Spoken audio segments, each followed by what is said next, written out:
नमस्कार दर्शकों, ऐसे न्यूज़ चैनल की टीम आज पहुंची है दिल्ली के मुंडका स्थित सतलोक आश्रम में। यहां पर संत रामपाल जी महाराज जी के सानिध्य में 4 दिन का महासमागम का आयोजन किया जा रहा है और आज हम पहुंचे हैं इस महासमागम के प्रदर्शनी स्थल में। आइए जानने की कोशिश करते हैं कि इस प्रदर्शनी के द्वारा क्या दर्शाया जा रहा है। तो दर्शकों, हमारे साथ यहाँ पर कुछ सेवादार मौजूद हैं इस प्रदर्शनी स्थल के अंदर। आज हम उनसे समझने की कोशिश करेंगे कि इस प्रदर्शनी के द्वारा क्या दर्शाया जा रहा है। नमस्कार मैम। नमस्कार। क्या नाम है आपका? दीक्षा दासी। मैम, आज संत रामपाल जी महाराज जी के सानिध्य में इस महासमागम का आयोजन हो रहा है सतलोक आश्रम मुंडका में, और यहाँ पर सबसे आकर्षित करने वाला केंद्र बना हुआ है ये प्रदर्शनी स्थल, जहाँ श्रद्धालु उमड़ उमड़ के आ रहे हैं। तो हम आप लोगों से समझना चाहते हैं कि इस प्रदर्शनी के माध्यम से आप लोग क्या दर्शाना चाहते हैं। आप मुझे बता सकते हैं इन कुछ फ्लैक्स में आप क्या समझाना चाहते हैं? इस प्रदर्शनी में और यहाँ पे जो फ्लैक्स लगाए गए हैं, यहाँ पे बौद्ध दिवस जो कि संत रामपाल जी महाराज जी का मनाया जा रहा है, और परमेश्वर कबीर साहिब का निर्माण दिवस से रिलेटेड मतलब पिक्चर्स लगाए गए हैं, उसके बारे में बताया जाएगा। जी, तो ये फर्स्ट वाला फ्लैक्स क्या बताना चाहते हैं? ये पहला वाला फ्लैक्स ये बताना चाहता है कि जो कबीर परमात्मा है वो चारों युगों में आते हैं और आकर अपने शिष्यों को मतलब मिलकर उनकी जो भक्ति है वो बढ़वाते हैं। जैसे सतयुग में सतसुकृत जी के नाम से आए थे, त्रेता में मुनिंदर जी के नाम से, द्वापर में करुणामय जी के नाम से, और कलयुग में जो उनका वास्तविक नाम है कबीर, उस नाम से आए थे। और कबीर परमेश्वर की वाणी है कि सतयुग में सतसुकृत कह टेरा, त्रेता नाम मुनिंदर मेरा, द्वापर में करुणामय कहाया, कलयुग नाम कबीर धराया। इस जी, तो दर्शकों, यहाँ के जो सेवादार हैं वो उनका कहना है कि कबीर साहिब जी पूर्ण परमात्मा है, और इस प्रदर्शनी में वो और कुछ ऐसे प्रमाण दिखाएंगे और ऐसे दृश्य दर्शाए गए हैं जिनसे ये प्रमाणित होता है कि कबीर साहिब जी पूर्ण परमात्मा है। आगे जानने की कोशिश करते हैं कि इन्होंने अगले फ्लैक्स में और आगे की प्रदर्शनी में क्या दर्शाया है। तो मैम, ये जो सेकेंड फ्लैक्स आपने लगाया हुआ है जिसमें एक शिशु रूप में कोई अवतार दिख रहे हैं, इसके बारे में आप क्या बताना चाहते हैं? हाँ जी, ये कबीर परमेश्वर हैं, और जैसा उन लोगों का मानना है कि कबीर जी जो हैं वो भी मतलब सहशरीर नहीं आए होंगे, उनका भी जन्म हुआ होगा, तो पर ऐसा नहीं है। कबीर परमेश्वर जो हैं वो सहशरीर आए हैं और वो कमल के फूल पर प्रकट हुए हैं। वो 2 व्यक्ति यानी जो वृद्ध थे यानी बूढ़े थे, नीरू और नीमा, जो कि मतलब उनकी कोई संतान नहीं थी, उनको मिले कमल के पुष्प पर लहरतारा तालाब में, और इसके जो थे प्रमाण के रूप में ऋषि अष्टानंद जी को ये दिखाई दिया था प्रकाश रूपी के वो मतलब आ रहे थे सहशरीर सतलोक से। मैम, आगे क्या बताया है आपने इस प्रदर्शनी में? इसमें दिखाया गया कि मतलब काशी में ये भ्रम फैला हुआ था, और वृद्धों को पता चला, उनके जो पंडित ब्राह्मण लोग थे, कि जो काशी में जिनकी मृत्यु होती है, शरीर त्यागते हैं, वो स्वर्ग जाते हैं, और अगर कहीं काशी के मतलब अलग, काशी से अलग जहाँ पर भी उनकी मृत्यु हुई वो नरक जाएंगे। तो इस प्रकार का भ्रम फैला हुआ था, इसलिए उन माता पिता ने भी सोचा क्यों ना मतलब अब हम बुजुर्ग तो हो चुके हैं, तो हम भी मतलब स्वर्ग जाने की वो करें, इसलिए काशी में ही हम भी रहना पसंद करेंगे और वहाँ पे प्राण त्यागना पसंद करेंगे। आगे क्या बताना चाहते हैं आप? हाँ, तो जो काशी में ये फैला हुआ था कि काशी में मरने के बाद मतलब जो काशी में जिनकी मृत्यु होगी उनको स्वर्ग होगा, इसकी वजह से वहाँ पर बहुत ज़्यादा भीड़ इकट्ठा होने लगी थी काशी में। तो उन्होंने ये देखा, और फिर सभी जो मतलब गुरु थे वहाँ के पंडित लोग, उन्होंने फिर एक मतलब वो षड्यंत्र रचा कि क्यों ना अब करोत करके हम एक स्टार्ट करें। मतलब करोत को जारी करा गया, और वहाँ पे उनकी ही इच्छा के अनुसार उनको एक प्लेटफॉर्म पर मतलब लिटाना स्टार्ट करा, और फिर ऊपर से, और वो भगवान से प्रार्थना करते थे ब्राह्मण लोग कि मतलब हे भगवान, इनकी आत्मा को शांति देना और स्वर्ग में स्थान देना। और फिर जब मतलब कुछ इशारा करने पर करोत को नीचे 2 ब्राह्मणों के द्वारा लेकर आया जाता था, और फिर उनकी गर्दन को काट दिया जाता था इससे। मैम, आप क्या बताना चाहते हैं आगे की इस प्रदर्शनी में क्या दर्शाया गया?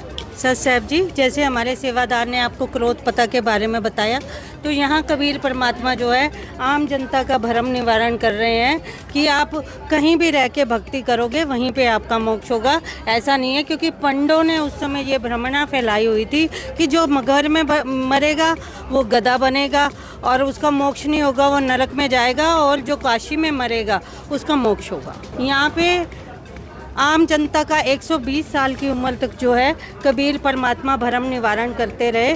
तो उस समय जो है हजारों लोग उनके शिष्य बने। कबीर परमात्मा ने हजारों जगह पे प्रकट होके अपने 64 लाख शिष्य बनाए, ठीक है। और जब उन्होंने अपने शिष्यों को बोला कि मैं निर्वाण की तरफ जाऊंगा, निर्वाण का मतलब होता है मोक्ष होता है, तो मोक्ष के लिए जब कबीर परमात्मा चले तो उनके पीछे सब राजा और लाखों जनता और पंडित वंडित सब उनके पीछे जाने लगे।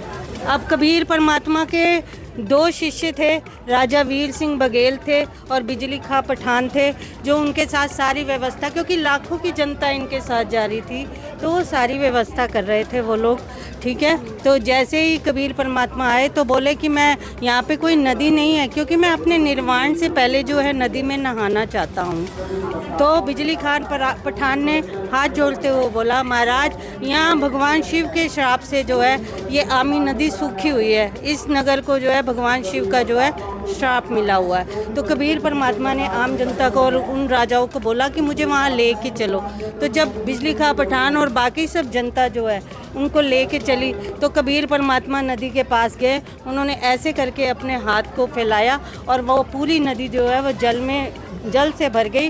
वो आज की डेट में भी प्रमाण है, अगर किसी को ये प्रमाण देखना हो तो वो मगर में जाके आमी नदी को देख सकते हैं। सर जी आइए, अब यहाँ देखिए, यहाँ पे बिजली खां पठान जो है और राजा वीर सिंह बघेल जो हैं, ये दोनों गुरु जी के साथ, कबीर जी के साथ जा तो रहे थे, पर सब अपनी सेना भी साथ में लाए हुए थे।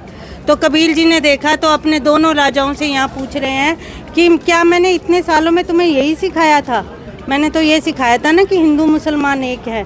तो यहाँ पे कबीर जी ने यहाँ पे बोला कि लाइए, अब मैं जो है निर्वाण के लिए जाना चाहता हूँ। चादर ली उन्होंने और अपने निर्वाण की तैयारी की। तो दर्शकों, यहाँ सेवादार कबीर साहिब जी के निर्वाण दिवस के बारे में कुछ बता रहे हैं और इन दृश्यों के द्वारा वही दर्शाया गया। आइए आगे समझने की कोशिश करते हैं कि क्या क्या हुआ था उस समय। देखिए, अभी तक आपको हमारे सेवादारों ने आपको अभी कहानी बताई है। सभी दर्शकों को मैं बताना चाहती हूँ कि अभी तक आपको ये पता चलेगी कि निर्माण के लिए कबीर परमात्मा ने 2 चादरें ली थी। अब उसके आगे दो चादरों को वो ओढ़, एक बिछा के और एक ओढ़ के सो गए थे। जब वो ओढ़ के सोए तो जो हम जो शरीर छोड़ते हैं, जब हमारी मृत्यु होती है तो हमारी एक बॉडी दिखती है, बट उस टाइम वो कबीर परमात्मा की बॉडी नहीं थी, उसके रूप में एक फूल के आकार पे आप देख सकते हैं, फूल बॉडी के आकार पे फूल था। अब इसके आगे चलते हैं, इसके आगे क्या है? इसके आगे है कि जब कबीर परमात्मा शरीर छोड़ने से पहले बोले थे कि जो भी तुम्हें मिलेगा ना उसे आधा बांट लेगा। हिंदू और मुस्लिम, उस टाइम 2 ही जातियाँ मतलब धर्म थे, हिंदू और मुस्लिम। तो जब शरीर छोड़ा और चादर हटा के देखा, जब ऊपर जब चले गए थे कबीर परमात्मा, तो उनने ये बोला था, हटा लो पर्दा, इसमें नहीं है मुर्दा। जब भी उन लोगों ने पर्दा हटाया, मतलब चादर हटाई, तो उसमें सिर्फ और सिर्फ सुगंधित फूल थे, जिन्हें हिंदू और मुसलमान दोनों ने बांट लिया था। उन फूलों की यादगार के लिए जो मगध, वहाँ पे एक मज़ार मुस्लिमों ने और जो हिंदू है इस समाधि मंदिर के रूप में यादगार बना लिए था, और अभी ये वर्तमान में प्रूफ है। तो दर्शकों, अभी तक यहाँ के सेवादारों ने हमें बताया है कबीर साहिब जी निर्वाण दिवस के बारे में। आइए आगे समझने की कोशिश करते हैं इस प्रदर्शनी में क्या क्या दर्शाया हुआ है। ये कबीर सागर का प्रमाण दे रखा है भाई। कबीर सागर में कहा गया है, कबीर परमात्मा ने कहा था, जब 12वां पंथ जो आएगा ना, वो हमारे वाणी की महिमा फिर दोबारा उजागर होगी। जैसे आप देख सकते हो, ये 12वां पंथ जो है गरीबदास जी महाराज का पंथ है। इन्होंने कहा गया था भाई थोड़ा थोड़ा ज्ञान का उजियारा होगा। फिर जो 13वां पंथ आएगा ना, ये सारा अंधियारा ख़त्म हो जाएगा। और संत रामपाल जी महाराज जी हैं जो वो 13वें पंथ में हैं, जिन्होंने कबीर परमात्मा के साक्षात अवतार हैं। उन्होंने सारे अंधियारे को ख़त्म कर दिया और सारा ज्ञान वो फैला रहे हैं, शास्त्रों से वेदों से प्रमाणित ज्ञान दे रहे हैं। और जैसे आप ये देखेंगे, ये गुरु प्रणाली है। संत रामपाल जी महाराज कबीर परमात्मा 600 साल पहले जो आए थे, वहाँ से गुरु प्रणाली चलती हुई आ रही है। गरीबदास जी महाराज गांव छुड़ानी के थे, इनके बस परमात्मा ने सारे अंतःकरण में का ज्ञान फीड कर दिया था परमात्मा ने। और यहाँ से गुरु प्रणाली चलते चलते हमारे संत रामपाल जी महाराज जी के पास ये गुरु प्रणाली आई है। जो 13वां पंथ जो है हमारे संत रामपाल जी महाराज जी का पंथ है। यहाँ से ये वाणी फिर दोबारा शुरू हो चुकी है।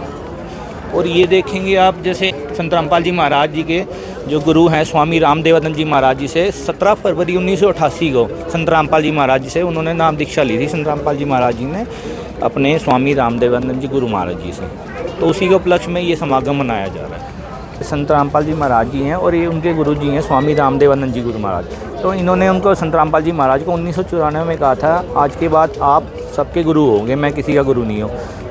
और ये भी आशीर्वाद दिया था भाई आपके बराबर पूरे विश्व में कोई संत नहीं होगा।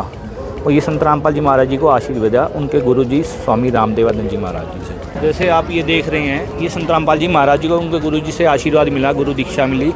तो संत रामपाल जी महाराज ने घगर में जाके सत्संग करने शुरू कर दिए, पाठ करने शुरू करे, क्योंकि उस टाइम भगत थोड़े होते थे। तो संत रामपाल जी महाराज घर में जाके सत्संग करते थे, पाठ करते थे।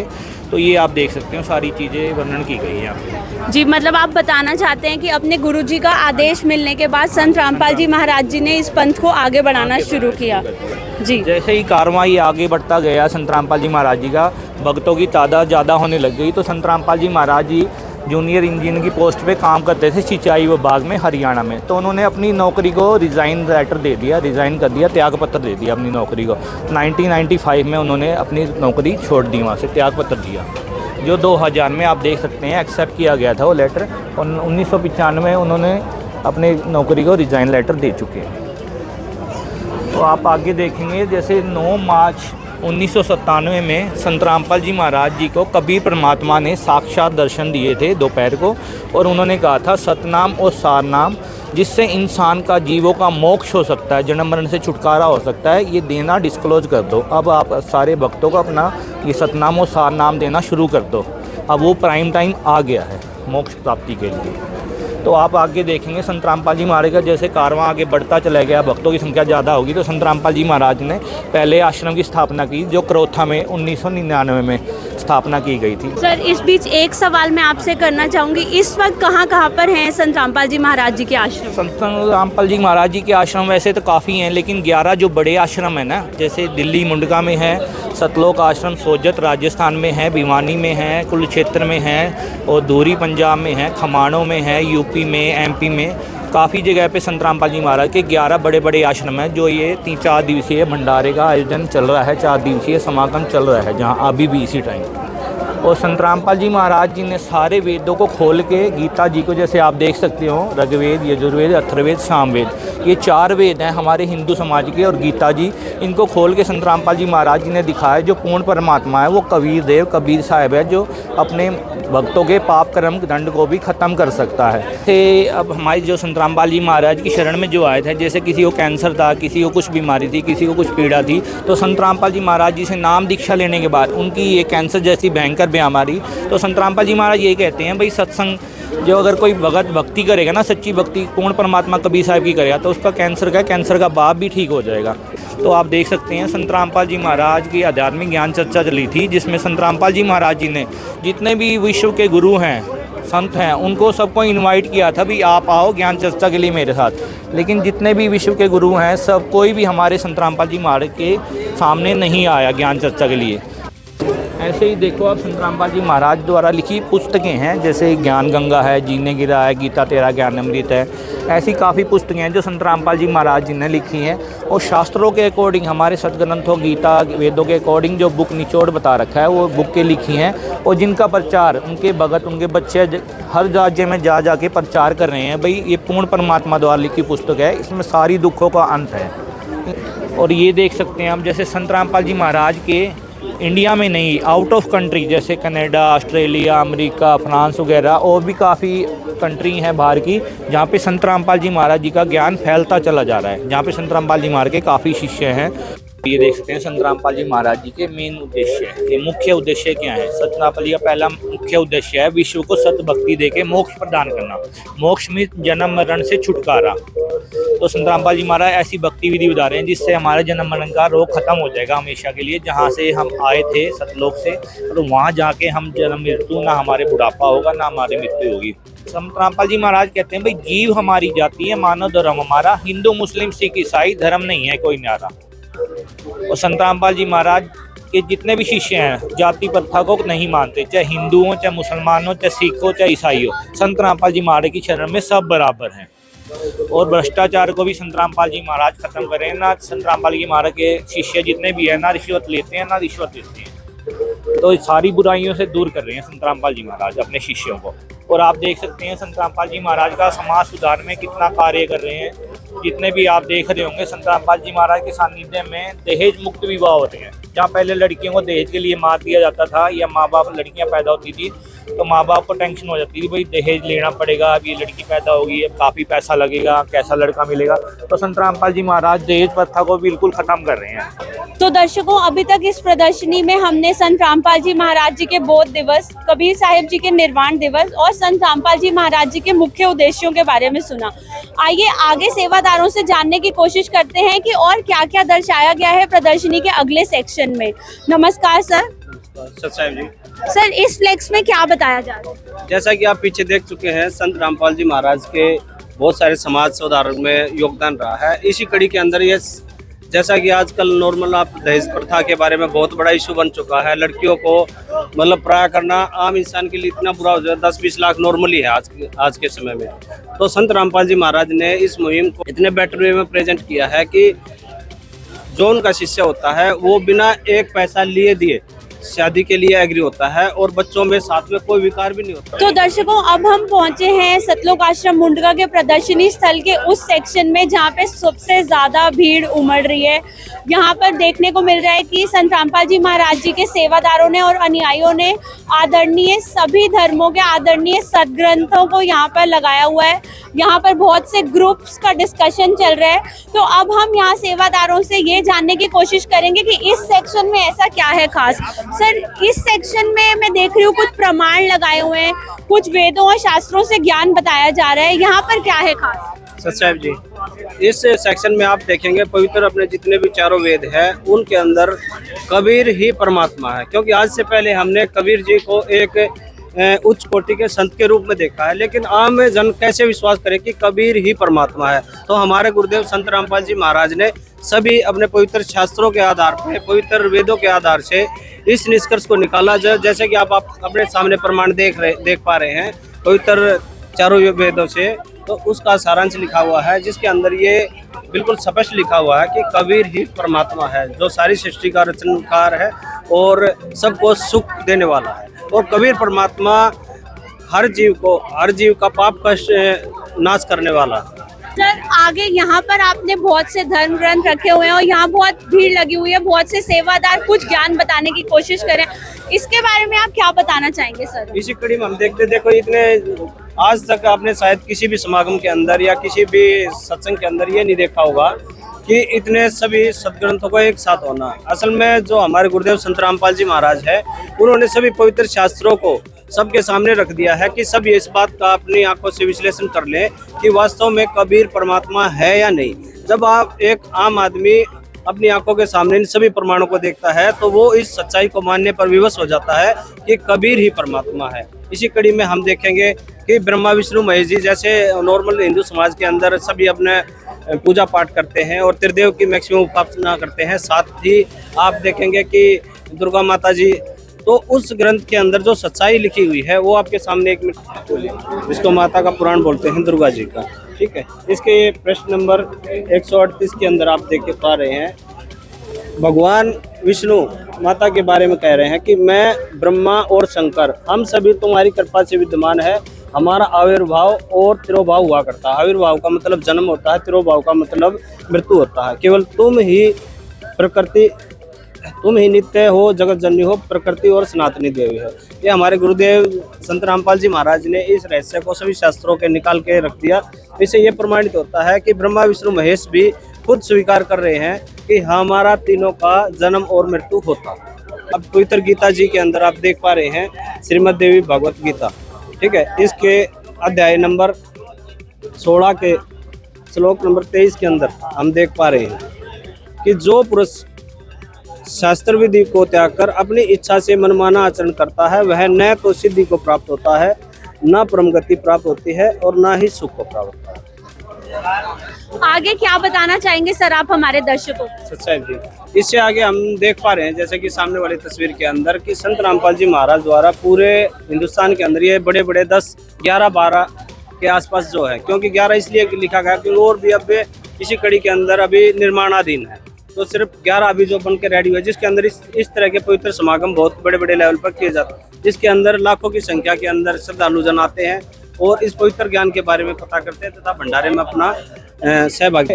पोस्टर के अंदर हम देख पा रहे हैं कि संत रामपाल जी महाराज के जो मेन उद्देश्य क्या है इस पृथ्वी को एक स्वर्ग जैसा बनाने के। तो प्रथम के अंदर हम देख पा रहे हैं कि सदा जन्म मरण से छुटकारा, क्योंकि हमें जैसा कि पीछे बताया गया था कि जितने भी साधना वर्तमान शास्त्रों के अनुसार ना हो के लोग कर रहे हैं तो वो जन्म मरण से छुटकारे के लिए नहीं है, वो उसको उसी के अंदर उलझा के रखती है। अच्छा है, धन्यवाद सर। तो दर्शकों, अभी हमने देखा सतलोक आश्रम मुंडका में जो प्रदर्शनी यहाँ पर संत रामपाल जी महाराज जी के अनुयायियों ने लगाई हुई है, वो प्रदर्शनी आज हमने पूरी कवर की। इस प्रदर्शनी के आखिरी सेक्शन में यहाँ पर एक फीडबैक के लिए अलग से इंतज़ाम किया हुआ है। जो आने वाले लोग हैं उनका फीडबैक कलेक्ट किया जा रहा है। तो इन सेवादारों से मैं समझना चाहूँगी सर, इस टेबल पर क्या किया जा रहा है? इस टेबल पर जैसे जो आए नए जगत के लोग हैं उनका जैसे कोई उनकी किसको कैसा लगा, कैसा अच्छा लगा, जैसे भी फीडबैक है वो अपना फीडबैक देते हैं और उनका फ़ोन नंबर लिया जाता है। आने वाले समागम में उनको इनवाइट किया जाए। इसलिए परमात्मा का मिशन के हिसाब से कार्य बहुत तेज़ी से चल रहा है। जी, तो सर एक आखिरी सवाल मैं आपसे करना चाहूँगी, यहाँ पर आने वाले लोगों का जो अनुभव है वो कैसा है, और क्या इस प्रदर्शनी में विजिट करने के लिए या यहाँ पे किसी भी सुविधा का लाभ उठाने के लिए आप कितने पैसे चार्ज कर रहे हैं यहाँ पे? यहाँ पर जो भी जगत के लोग आते हैं उनको खाने का, रहने का और सारी सुविधाएं फ्री में दी जाती हैं। और उसके साथ साथ उनको फीडबैक इतना अच्छा है कि 100% सबको अच्छा लगता है। एज इट इज ऐसा लगता है कि ये स्वर्ग, मिनी स्वर्ग है। बहुत अच्छा लगता है, साथ साथ। धन्यवाद सर। तो दर्शकों, आज हमने आपको बताया कि कैसे दिल्ली स्थित सतलोक आश्रम मुंडका में संत रामपाल जी महाराज जी के सानिध्य में एक महासमागम का आयोजन किया गया है। ऐसी तमाम खबरों के लिए जुड़े रहिए ऐसे न्यूज़ चैनल के साथ। मैं हूं आपके साथ नीति।